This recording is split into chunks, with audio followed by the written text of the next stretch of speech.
สบายดีอีกเทื่อหนึงเนาะวันนี้เราจะมาแก้ข้อกอเนาะซึ่งเพื่อนให้แหวน2 อันมาประกอบเป็นมุมเลยหนึ่งคือมุม60 องศาแล้วเขาจะได้จำนวนมุมเท่าไรเนาะดังนั้นเรามีสูตรแบบตั้งคือว่าสูตรขนาด n เท่ากับ360ตัวในอาคาลบไป1เอาคำนวณตามสูตรมาแทนตัวนี้เขามันจะได้ n เท่ากับ5หมายความว่ากรณีว่ามุม60 องศาเนี่ยเขาจะได้รูปอยู่5 รูปเนาะเขากำลังสังเกตจากการแต่งมุมเนาะ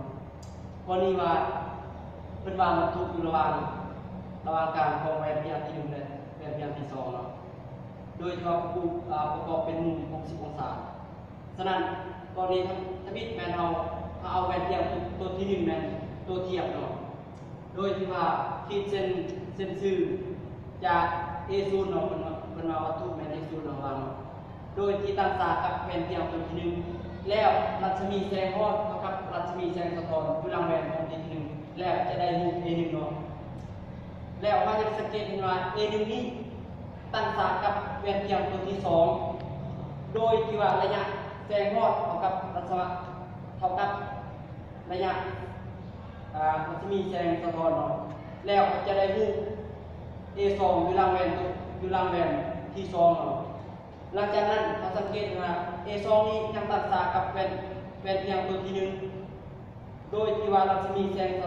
งฮอดเท่ากับรัศมีแสงสะท้อนเนาะแล้วจะได้รูปอยู่รูป A5 อยู่หลังแหวนตัวที่1เนาะอันนี้เป็นกรณีที่1เพราะว่ากรณีที่2แม่นถ้าเอาวัตถุที่เทียบใส่แหวนตัวที่2เนาะที่ว่ารัศมีแสงฮอดเท่ากับรัศมีแสงสะท้อนเนาะแล้วเราจะได้รูป